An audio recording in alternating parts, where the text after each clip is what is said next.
Kumar, thank you for inviting me for a talk here. Okay, as Kumar said, there are two talks. Okay, the boring academic title of these two talks. Okay, the first one is what causes inflation, and the second one is what are the consequences of inflation. Okay. Now, these are serious talks. Okay, and my impression is everything that you've done here for the last 3 or 4 days is very serious. It concerns the poverty and wealth of nations, right? It has to do with why certain places are so poor, why do people in certain places die at such young ages, right? Why is cholera so prevalent in certain places, right? Why is life so much better at certain other places? Okay, right? So these are serious questions. So okay, so let's get started. My talk today is about what causes inflation. In particular, right? Does bad weather cause inflation? Does an oil shock cause inflation? Does economic growth cause inflation? Okay. When you read newspapers, for instance, you would often read that this year we've had inflation because the monsoons have been bad, right? Or we've had inflation because there is a war in Iraq which has pushed up oil prices. Okay. Or we've had inflation because there is economic growth. Right. In fact, when I forget the name of the finance minister, I think it's irrelevant, but 2 governments ago, right, there was sizable economic growth and sizable inflation. And when the finance minister was asked by the press, why do you have inflation? He said, well, the economy is heating up because of economic growth. Okay. And today you will learn that bad monsoons or bad weather in general not only does not, but cannot, in principle, cause inflation. You will also learn that oil shocks, wars that happen in other countries which push up price of oil or gas here, not only does not, but cannot cause inflation.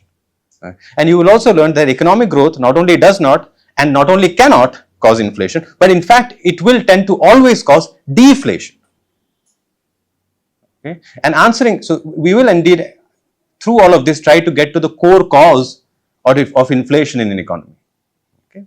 But let us get started. Before we try to understand an economy as complex as that of India or the United States or the world, right, with many, many products and many, many people, let us get started with a much simpler setting. Okay. A far simpler setting. It's always a good strategy when trying to solve a difficult problem to try to begin with the simplest setting possible. Okay. What would be the simplest economy? Consider an economy which is all of us in this room. Okay.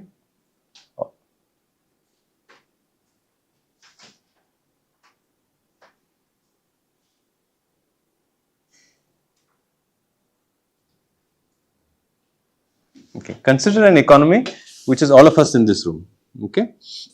And suppose there is a single good, just one good. Okay. Corn. Right. And that's the only good that we buy and sell.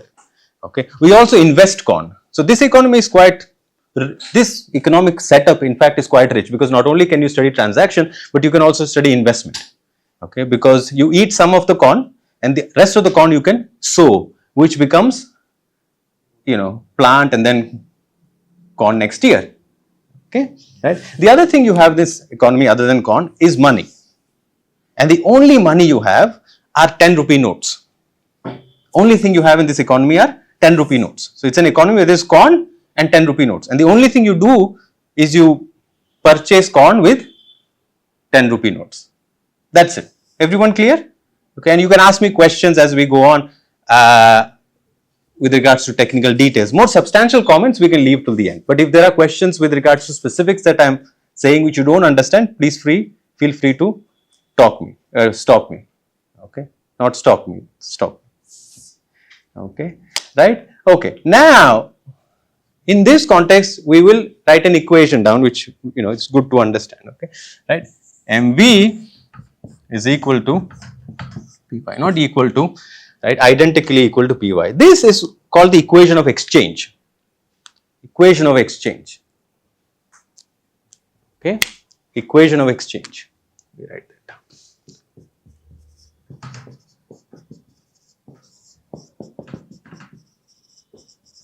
Equation of exchange. Okay. The M in this equation stands for the quantity of money. What's the quantity of money in this economy? What's the quantity of money in this economy? The sum of all the 10 rupee notes. The sum of all the 10 rupee notes. I was going to ask my old student Akash, but Akash and I had a bad beginning today because Akash walked in late. So he's also upset at me and I'm upset at him. But hopefully we'll make up in the next coming hours. Good. Okay, some of the 10 rupee notes. Okay. I will come to the V in a moment. Okay. The P is the price level. What is the price level in this economy? How many prices are there? Just one price. Okay. One price. And so this is the price of corn. So this is how many units, how many rupees per kilogram of corn or something of the sort, right? So let us say 3 rupees per kilogram of corn. That's this. The Y is the real output, which in this case is kilograms of corn. Okay, kilograms of corn. So on the here you have rupees per kilogram of corn. Here you have kilogram of corn. When you multiply these, what do you get? Rupees. Okay, and here you have the number of rupees. Okay, and velocity of money is essentially the number of times a rupee note goes around.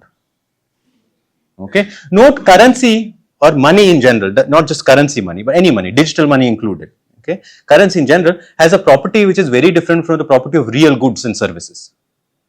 Once you have an apple, it's out of circulation. But if you use a 10 rupee note, it doesn't go out of circulation. The next person can use it again to purchase corn and again to purchase corn. Okay, so the right side shows how many rupees of goods have been purchased. Right side? Yeah, right side. Okay. I get confused. My right and your right, my left and your left.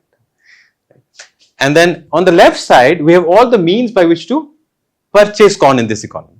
You can use the rupee notes and you can use each rupee note many times. So velocity of money is how many times on the average a rupee note goes around the economy.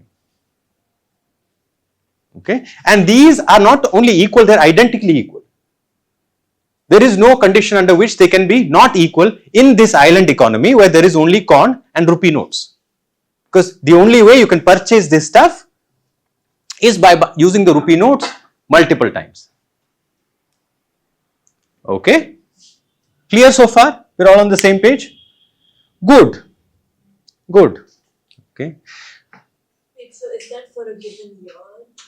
Yes, because the velocity of money will be how many times it goes around in a given year. Exactly. Good. So, right? Okay. All on the same, we are all on the same page. Okay. Now, let us extend this because ultimately what was our purpose? Our purpose was not to understand inflation in a corn economy. Our purpose was to understand inflation in the real economy out there. So, let us try to take small steps towards the real economy out there. Okay. What would be the first small step? Multiple goods. Right? Instead of corn, let us say multiple goods. Okay, multiple goods, right? And then finally, we want to write this equation in terms of GDP, and we want the P to be the price level in the economy and not just the price of one good. But let us just suppose there is corn and one more good. I don't know, apples. Okay, and the rupee notes remains the same. So everything on the left side remains as it is. What happens to the right side? P1 Y1 plus P2. Yeah, okay.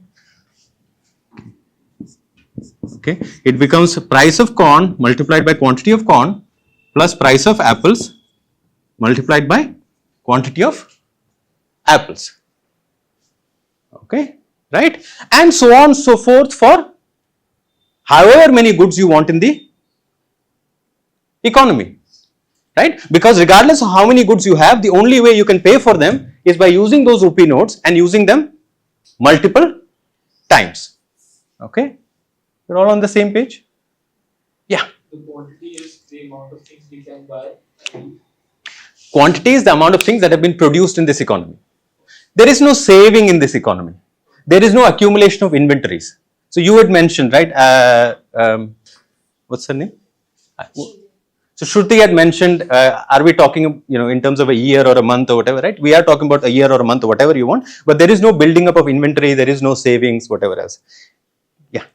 So why is how much? By the way, a corn economy is an exceptionally rich framework to understand savings, investment, interest, economic growth, and lots of other things. But we are not getting into that today. Right now, we don't have any of that in this economy at the moment. Yeah. So why is how much is produced, not how much is sold? Or we're saying produced and sold are the same. Same thing, because there is no inventory. Produced and sold would be different if you're going to accumulate inventory, right? We don't even have investments. You're not sowing any corn. Somehow corn is coming up, Corn is just showing up, and then you're trading it. It's not even very clear why you would purchase corn, why you would sell corn. Don't you have corn yourself? We are not concerned with those questions. Okay, right? Okay, so you could just sum up all the goods in the economy in this sense, right? More generically, you can write this as summation of I is equal to 1 to n pi yi, right? Where there are n goods in the economy. Okay, so we are good so far. Yeah. Not to complicate, there is no wastage either. No. This is, you will soon realize this itself is sufficiently difficult to handle. You can ask Akash, we can do a whole course in understanding interest rate just using a corn economy, and you will make good sense of what an interest rate does in an economic system with just that. Okay, good. We still need to take one more step, because typically, and how many of you have done come from an economics background? Good. So you've seen this equation potentially written in terms of GDP. Have you? Come from an economics background? Years ago, and I don't I'm not the economics anymore. I see. Okay, right, fine. Okay. Now, here, of course, we don't have what is called the price level. Typically, when you read about inflation in a newspaper, you're hearing about a change in what is called the price level, consumer price index, producer price index, some index, right, or some average of the prices of a basket of goods. Here, at the moment, we don't have such an average price, because first we had the price of just corn, then we had the price of some individual goods, then we had the prices of all the goods in an economy. Okay, right? Now, typically, the way this equation is written in an economics course, and I think unfortunately so, is not, people don't begin understanding it in this sort of fashion, beginning from corn economy, would immediately be by considering why neither as corn nor as specific goods that are produced, but as GDP, real GDP, and P as the average of prices in an economic system. In particular, the consumer price index, which is the average of the price of a basket of goods that consumers buy. Okay, so then the P would be the price level, and Y would be your real GDP, real goods and services, right? Comparable to the kilograms of corn, or the kilograms of corn and the kilograms of apples, and whatever else, or bottles of wine, and so on and so forth. So, sir, if we take average GDP, does it account for something like a standard deviation or anything? No, we're not taking average GDP. You're looking at the GDP at a given year and the average of prices. I mean the average of the prices. So if there is like extreme variance in the prices. At this point, we will not look into those questions. Okay, that's a very important question. That's a very interesting and rich question. Yeah. So you mentioned Y represents GDP. Yeah. GDP is typically measured in units of currency. Yeah. But in this case, it's the quantity produced. So then what you do is that the price level is no longer in rupees, it becomes an index. It becomes a unitless entity. So then the units still match up. It's a good question. You're paying attention. Good. Didn't quite get it. You mentioned it because Okay. So in terms of units, are you from a physics background? I'm a political science. Okay. Physicists like to do this. They like to make sure that the units always, Okay. Note that when we were looking at a corn economy, you had kilograms here and you had rupees per kilogram here. If you multiply rupees per kilogram with kilogram, you're left with rupees. This side is rupees. Okay, right? Because the velocity, like you pointed out, is number of times per year, and this is rupees. Right? What's your name? Arjun. So what Arjun is saying is that suppose we get rid of all of this, right? That's what we are doing now. So we're going to get rid of all of this, right? And we are actually going to redefine P and Y. Y becomes real GDP, and P is the price level. Okay, and Arjun is saying real GDP is never in kilograms. Because how do you add up kilograms of steel to bottles of wine and boxes of chocolates, right? Or vacations. The only way to add up these goods is by converting them into monetary units, and sum them up, and then you get a monetary value. Okay, but if this is a monetary value and this is a monetary value, then you get the monetary value squared on this side. right? On the other side, you just have the monetary value. So the units are not adding up. There is a problem. The way to solve this problem is that real GDP is in monetary terms, but then the price level is no longer price of corn or price of apples. We now have indexes which are unitless. Okay, so we take the prices of all goods at year 2000 and we compare them to the prices of those goods in the year 2001 and in the year 2002, in the year 2003. So you have indexes. So if the price of all goods in the year 2000 was 100, we let 2000 be 100. Then the year 2001 is, I don't know, 102. Here 2005 is 110. It's an index. It becomes a unitless entity. You're just saying that if it's 100 kgs of banana, you're saying like 200 rupees of 2000, year 2000 worth bananas. Exactly. That's exactly right. That's exactly right. Okay. Right. So, so now we have, yeah. Just to clarify the why.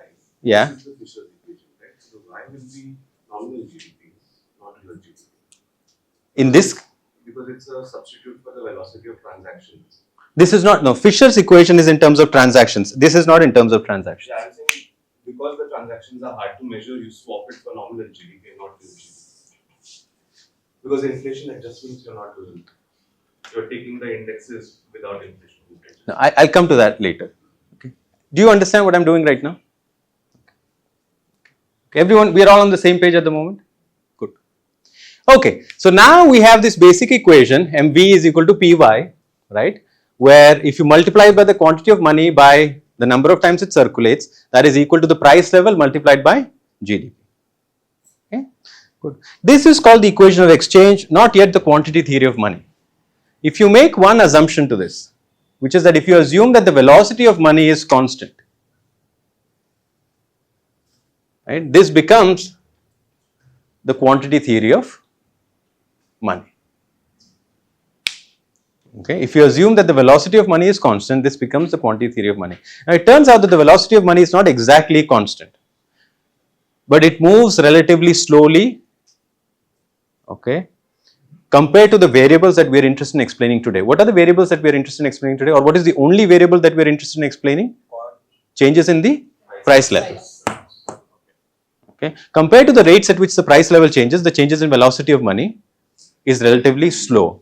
For all practical purposes, at least for what we are trying to do today, we can assume that the velocity of money is constant. Okay. Now, let us examine the questions that we began with. Okay. First question,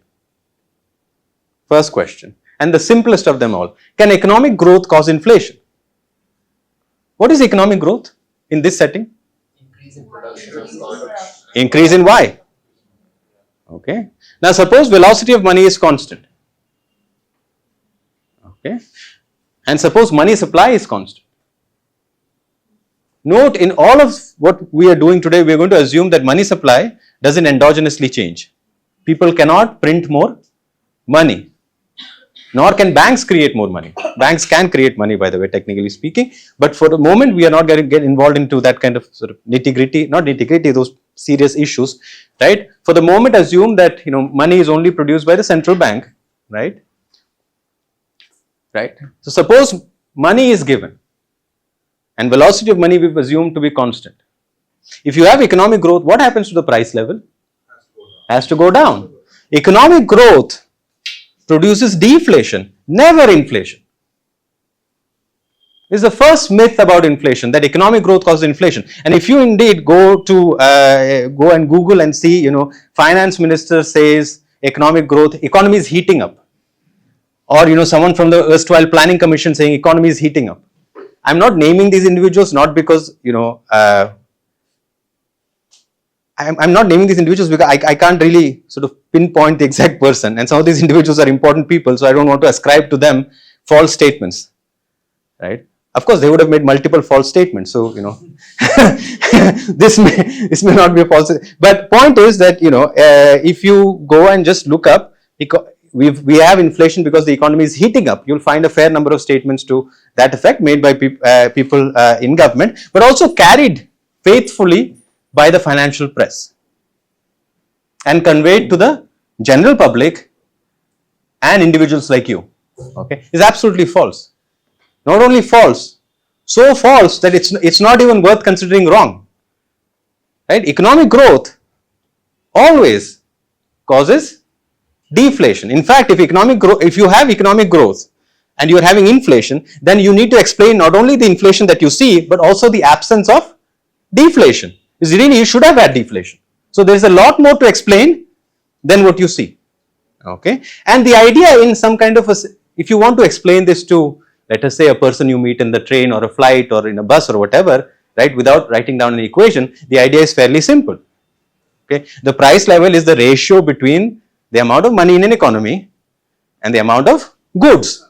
As you get more of goods, right, money becomes dearer, which is the same thing as the goods becoming cheaper. Okay. In fact, that was the first version of quantity theory of money. It is only with, as far as I remember, it's only with Ricardo that you get the velocity word. The first person to think about quantity theory of money did not have a velocity term. Ricardo really put this in. Okay, there was a question somewhere. Something like here we've made an assumption that savings don't exist. Yeah. But when they do, then does that not change?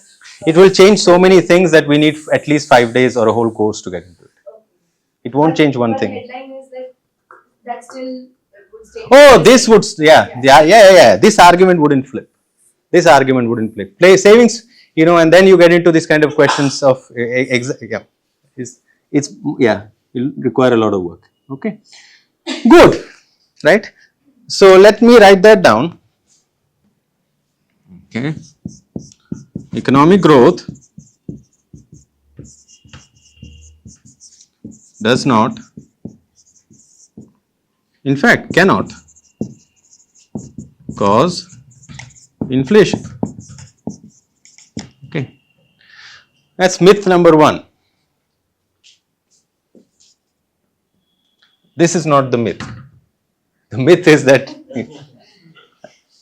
everything I say is a myth. Okay, right. Second point. Okay, can bad monsoons or bad weather in general, monsoons because particular to India, but in other places it could be bad weather. Can bad weather cause inflation? Can bad weather cause inflation? So if bad weather leads to, let us say, let's come to the cornfield example, and it just ruined the cornfield. It means that less money, so less growth. So technically inflation, can you say that? Absolutely. That's the only way it can happen. But we'll come to that in a moment. What's your name? Adnan. Adnan, absolutely fantastic, right? That's the only way it can happen. But the usual argument or the usual mechanism that people presume causes bad weather to cause inflation, that's not a mechanism by which bad weather causes inflation. And the mechanism you point to, in theory it's possible, but in reality it is seldom if ever sufficient to cause the kind of inflation that we see. Okay, you stole my thunder somehow a little bit, so, but let me nonetheless, good. Okay, so let me get started. Typically, right?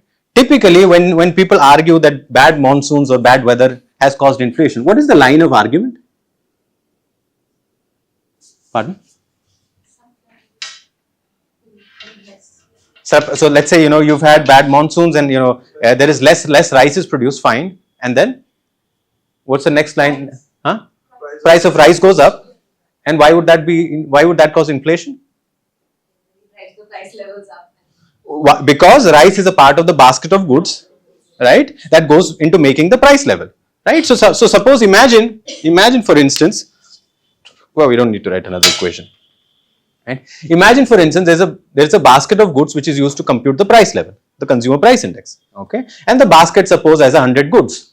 One of them is rice, right? If the price of rice goes up, right, presumably the price level will go up, and how much it goes up depends on the weight of that good in determining the price level.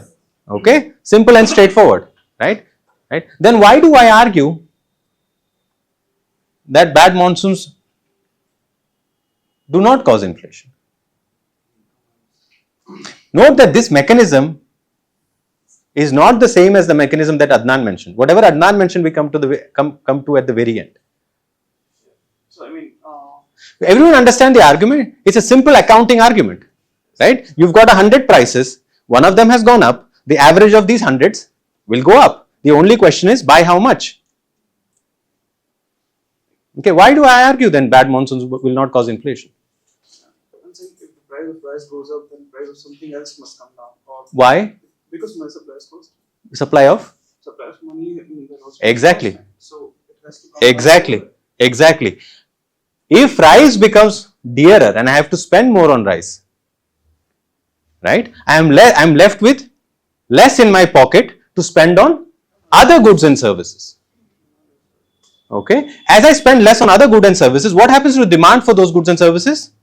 Goes down. What happens to prices as demand goes down? There is a downward pressure on prices. So if there is an increase in the price of rice or wheat or onions or whatever else, the moment I spend on those things, right, there is lesser demand for other things and I exert a downward pressure on those prices. This is why accounting and economics are entirely different ways of understanding the world. From an accounting point of view, it makes perfect sense that you have a sum of prices, one goes up, the average price must go up. From an economic point of view, one goes up, others may actually go down. In fact, some others will necessarily have to go down because I have a fixed quantity of money and velocity of money I have already assumed to be constant. Okay, right? This is true of oil price shocks as well. Okay, which in fact people push back for a reason which I'll mention in a moment, right? If oil prices go up, suppose there is a war in Iraq and oil prices go up. Okay, same story. I have to spend more on oil. I have to pay more for my bus tickets, right? I'm left with less in my pocket to visit my favorite restaurant, to go to vacations, and so on and so forth. So I do exert downward pressure on prices elsewhere. Now, some people push back at this point and say, but oil is such an important commodity, it's an input into many other things. So if oil prices go up, not only bus prices go up, food prices go up because food requires to be transported, right? And so on and so forth. So there is kind of a snowballing effect, if you like. But there is a snowballing effect the other way too. Suppose you decide to purchase less of cotton t-shirts, now less cotton needs to be produced. You decide to purchase fewer cotton t-shirts, there is a decrease in demand not only for cotton t-shirts, it's going to generate a decrease in demand for raw cotton, which is going to reduce the price of cotton, which is going to decrease the demand for individuals who make cotton, workers who are involved in the cotton industry. That is going to reduce their wages. The snowballing effect, or what I would like to call the general equilibrium effects, are present always and with all commodities. Okay, so oil price shocks also cannot cause inflation. Okay. Except, is a clarificatory question? No, tell me.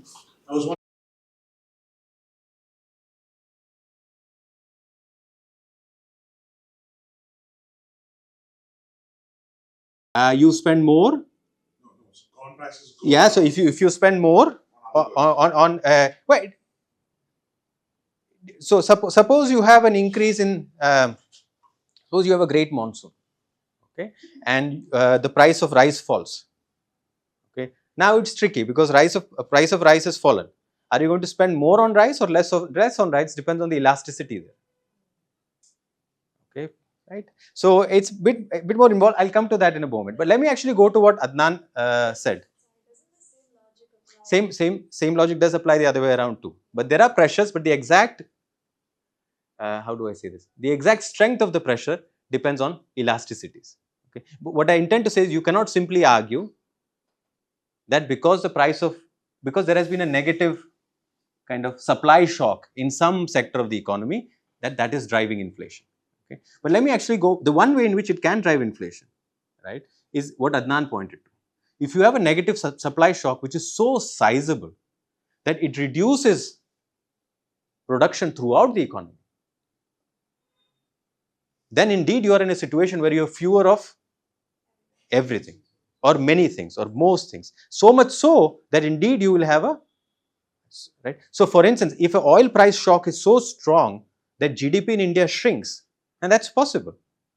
Suppose oil supplies just get cut and petrol prices go to 10,000 rupees per litre or 5,000 rupees per litre overnight. Okay, it is well possible that production declines sizably. We cannot travel, we cannot meet each other, right? Lots of goods cannot be transported, supplies don't reach companies, so on and so forth. In that case scenario, yes, indeed, the oil price shock can cause inflation, but not because of the accounting reason, but because it's generating a sufficiently large decline in output in general. And same thing with monsoons. Right? Suppose you have a year or 2 years consecutively where you have no rains whatsoever. Okay, agricultural production falls so steeply to, let's say, a tenth of what we have today. Right? People don't have food to eat. Right? There is death around. Right? And people can't go to work. There is a famine. Indeed, general output can fall so much that you have inflation. Okay? But again, it's not happening because of the accounting reason that we typically kind of think of is causing this. Yeah. So is it correct that okay, in extreme scenarios, which may be like once a millennia event, these sort of things can cause inflation if the extreme production falls, but growth cannot and will not ever cause inflation. So growth cannot. So in fact, one way to check whether these events are causing inflation is to ask yourself whether those years are associated with years of economic growth. So for instance, suppose you have a year of bad monsoon, and it also happens to be a year in which GDP is actually grown. Doesn't matter how much, but more importantly, it's not declined. Then that is certainly not driving inflation. If you have a war in Iraq, the first crude check of whether the war in Iraq is driving inflation is to check whether that year GDP actually grew. If GDP did not shrink that year, that's a good sort of starting point to say that, look, it's unlikely that the war in Iraq is causing inflation in India. Okay. That said, most statistical studies find that wars in Iraq are not Iraq, but oil shocks, wars in Middle East or oil producing countries are actually related to the price level in many countries, including India. And I will in a moment try to explain why. But let me take, there's a bunch of questions. So there's I forget your name, but I think this gentleman here was the first, and then I'll come to, I have to give Akash priority. He's an old student of mine, and I have to make up for having mean to him when he walked in and stuff. This is a meta equation which captures a lot of information. A meta equation, is that what you said? So I'm guessing there is an index which is trying to capture a lot of information. I'm wondering to myself, is there a representation for time here in any sense? And if we don't want to consider time right now, are we losing on something? Everything is subscribed by time. This is the price level at a particular point of time. This is the velocity of money over time. This is the amount of money at a particular point in time. Everything is subscribed by time, because inflation is how this changes over time. I just haven't written the subscripts. People don't like equations. People don't like equations with subscripts even more. And if you put a subscript and superscript, then nobody wants to listen to you at all, right? So you want to put subscripts? Trying to understand something. So the conversation we just had about monsoons. Yeah. Maybe this is not a right explanation for inflation, but generally there is some kind of a lag in prices adjusting with each other. The logic we spoke about was that if the price of something goes up, Yeah. the relative price of something has to come down. Yeah. Because there is limited money and we're Yeah. Is there, what happens? Yeah. If you want to understand the adjustment processes of prices after monetary shocks, they are very complicated. That will take a whole course at the very least. Whole course, I mean 30 hours. We are not looking into time lags and so on. And the reason, and if you want, so theoretically, we are not looking at time lags. We are thinking about instantaneous adjustments, right? In some senses, all of the exciting, most of the meaningful stuff in monetary economics has to do with time lags. Okay, all of that we've ignored today. You have to get the basic stuff right first, right? Right? Almost everything of interest and is in the time lags in adjustment of the prices of. When money enters an economy, it is not that the price of all goods go up simultaneously or all goods go down simultaneously. Some prices go up first, some go up later. There are complicated chains of movements of money and movements of prices, right? In fact, I spent my dissertation years working on that. But it's far too involved for us to get into today. The empirical counterpart is, the argument that I'm making today is not something that you should try to find empirical evidence for when you think of month to month or week to week. Okay, this stuff you have empirical evidence for when you look at year to year, better still decade to decade. In the long run, these short-term things that you work, they tend to wash out in the long-run data, which is not to say they are not important for long-run dynamics, but in long-run data, if you average data out over a sufficiently long run, they tend to wash out. What you get is this. I'll come to that in a moment. But let me take some of the questions. I'll come to you.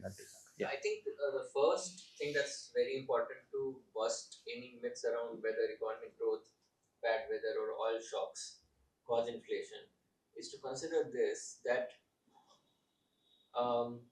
if you look at inflation solely as CPI, which is a basket, any of these, can actually move CPI up, because the basket itself is not representative of what people are consuming all the time, and then it's also the basket, keeps moving. So, for example, when you say that the prices of rice go up, maybe the price of my vacation to Europe, or I don't know, anything else goes down, but that's not even in the basket. Sure. I mean, there are problems with regards to definition of the basket of goods. Okay. But the point I wanted to make today was, even if your basket is sufficiently broad to represent all the goods in the economy with the appropriate weights, right? So in some senses, I am moving away from the issues that arise, which are of a statistical nature, and to get you to think about the issues that arise from a pure theoretical point of view. Everything Akash says is important, right? In general, right? Not just today, right? Okay. But yeah, you're right, Akash, right? But today I want to do something much simpler, even if you assume away. Yes, I know we're not taking savings into account. But you want to. In the accounting case, say I want to keep my consumption level same. Yeah. So even if price of one thing is going up, Yeah. I will basically reduce my saving to keep my consumption level Yeah. Then you're causing an injection of money. We'll come to this in a moment. Possibly, right? So at the moment, we've assumed the money supply is constant. If you're going to draw on your savings in a way which does not increase the money supply, all my argument goes through. But if you're going to increase your savings, in which case the money in circulation increases, because there is money in circulation and money in vaults of banks. We don't even have banks at the moment. I mean, we do, but we don't. Right? Yeah. No. You want to save as well? No. I was talking about the clustering thing that Akash was talking about. Indices are made up of. Yeah. No, you're right. What's your name? So Ronak, you're right. You're right. But Akash is more right. But you're right. Akash is right, and you're right. You guys are absolutely right. Yeah. when you pointed out that there's a famine and the supply of production of rice goes Yeah. down, but at the same time economic growth can happen, and economic development can happen, and people can have money, more money. So I think this will not make inflation bad now. Oh, we haven't even come to whether inflation is bad or not. That's a second talk. Don't worry about that. In fact, we still haven't understood what causes inflation. We still haven't understood what causes inflation, right? We are still far from not far, we are very close to understanding what causes inflation. Second talk. So Kumar, this how many, you said 15 minutes now? Okay. And then we take a 5-minute break. Fantastic, right? So now we are very close to understanding what causes inflation. Then we can have a more of an open conversation. So now let me actually write down the other 2 points as well. Right? So, right, bad weather doesn't cause inflation.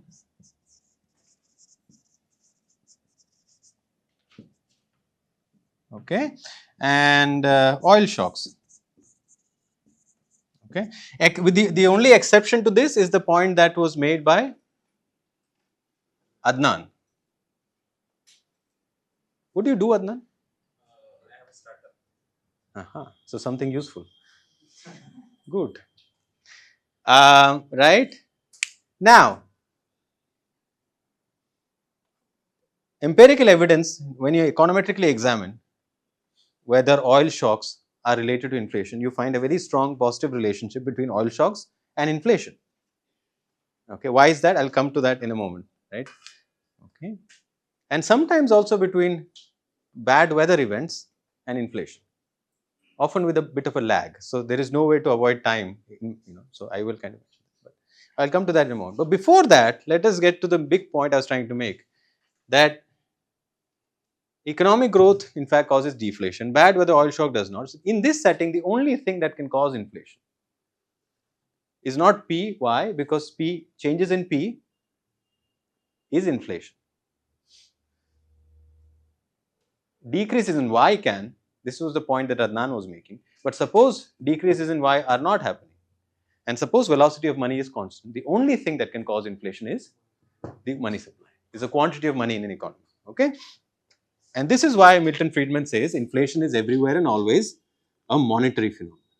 Inflation is everywhere and always a monetary phenomenon.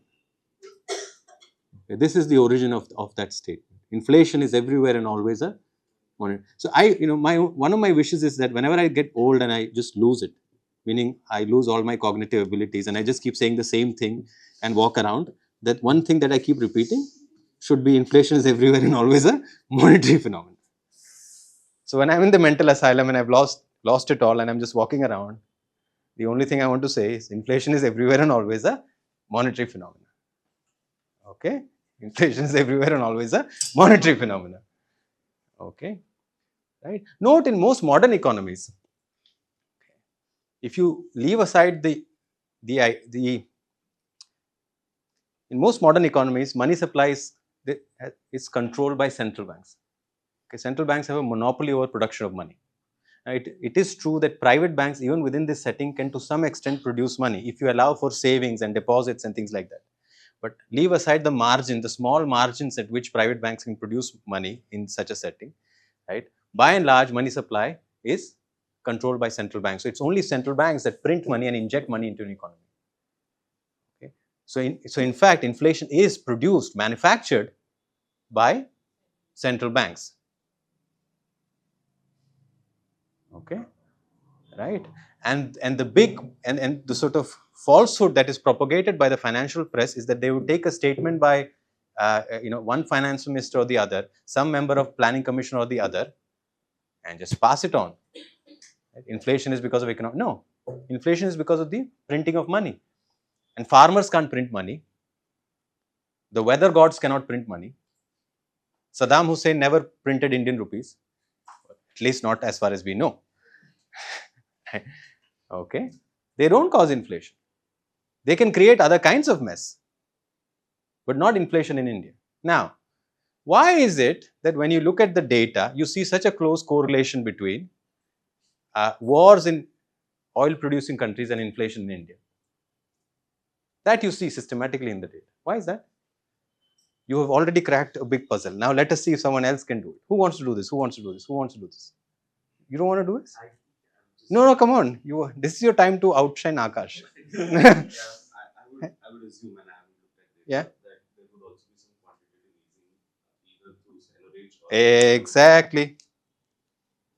Did you want to say that? Pretty much the same thing. I don't believe you.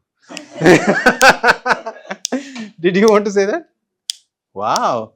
Kumar, you've got a room full of bright people, some of whom have not turned up, but at least the ones who have turned up, maybe the ones who have turned up, self-selected into, right? Because they are bright and therefore they know they should come to classes.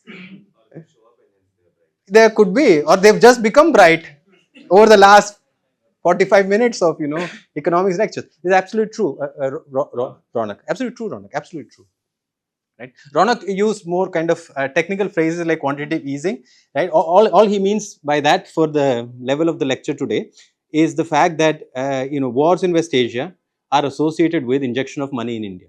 And the way it works is the following manner. Right? Wars there would lead to an increase in crude oil prices. Right?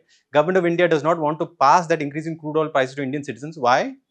Because people in India don't like to pay higher prices for things, which is true of all of us. We like higher prices for the things that we sell. Right?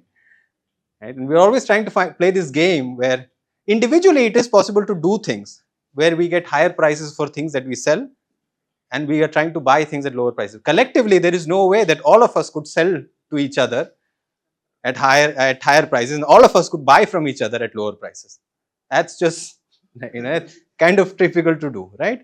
Now, So essentially what happens is that government of India then wants to subsidize oil prices, right? It doesn't want to, and government of India is in the negative in and of itself.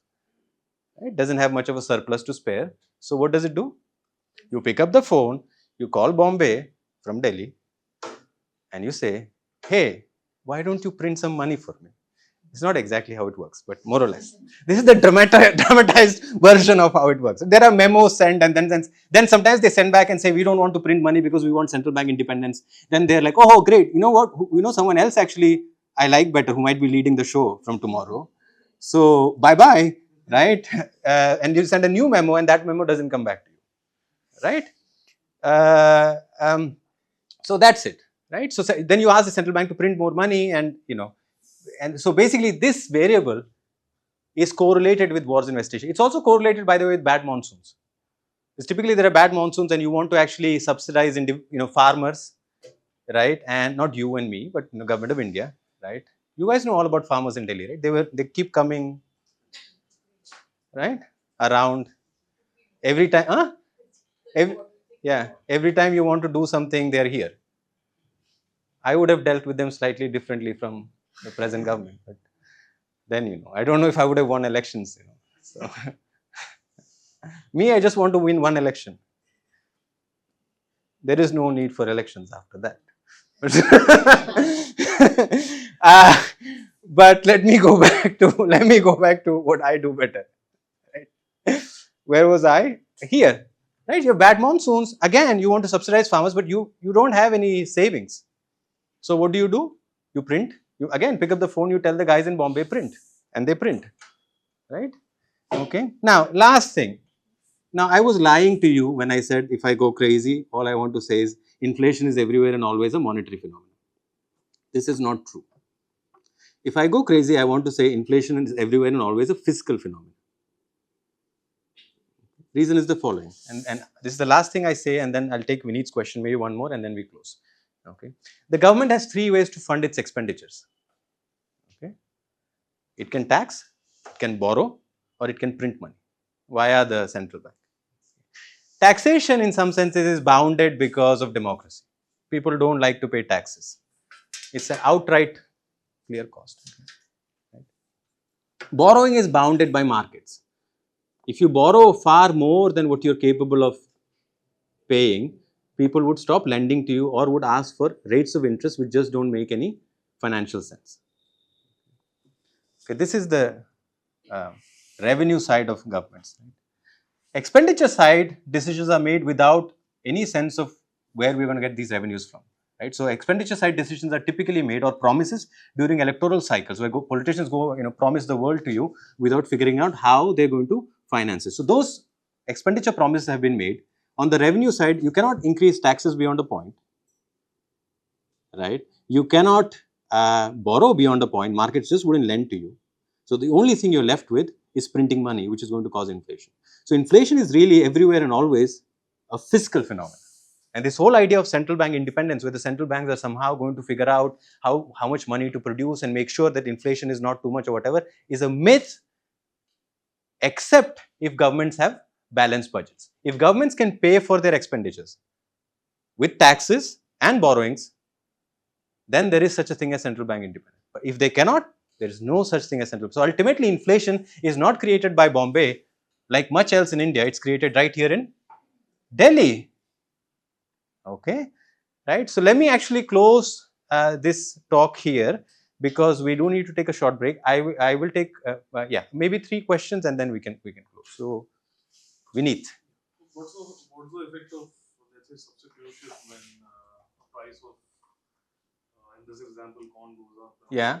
Because of substitution, demand of the other good also goes up, and the price of that good also. So there are these are very difficult sort of nitty-gritty questions, Vineet, and they're very important. They're difficult to answer, and they require us to do lots more foundational work to understand. So let me actually try to explain to you the significance of the question. Vineet is asking if the price of one commodity goes up, right? I will spend less on that, but I will also spend less on complements, right? So if the price of, I don't know, chicken goes up, you spend less on the bread that goes in making burgers because you're having less of chicken burgers, right? And you spend more on chicken substitutes. Maybe you eat more vegetables or whatever else. So, right. So the way in which price of individual commodities change depends a lot on whether they're substitutes or complements. This is also true, not because this is Vinit's questions from the point of view of consumer, right?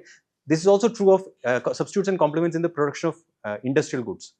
So as the price of one input goes up, you may purchase less of another input because they're complements, or you may purchase more of another inputs because they're substitutes. So all of this is kind of more involved. It'll take a lot more time to do this. Let me actually. You have a question? Yeah. So I was wondering, why is the next lecture we are cutting into that time? Okay. So maybe just we can chat in the break. So one last question, and then we can chat in the break. I don't fully understand why balanced budgets allow fiscal independence or the independence of the central bank. Because if you have balanced budgets, the central bank can still. So if the government has balanced budget, which means it's able to pay for its expenditures, not necessarily every year, but more or less, roughly around, using taxes and borrowings, right? So mostly always by taxes, right? But if there are things, that unexpected things turn up, right? In the same way that we might borrow because we have some kind of, I don't know, break. I broke my ankle, like last year, whatever, right? A government might have to borrow because there's war or whatever, right? But if a government is more or less able to pay with taxes and borrowing, right? Central bank then doesn't get those phone calls saying print money because I want to subsidize farmers, print money because I have a new program that I want to run.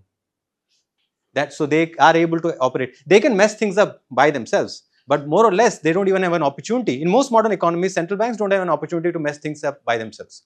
Why? Because they're always getting phone calls from Delhi or DC. I wish they had a chance to mess things up by themselves. We'd at least know if central bank independence means anything. At the moment, it doesn't mean anything. It doesn't mean anything. People, financial press writes a lot about this governor has been replaced by this other governor, that other governor is from the finance ministry, this governor was a fabulous academician in the US. Doesn't matter. Doesn't matter.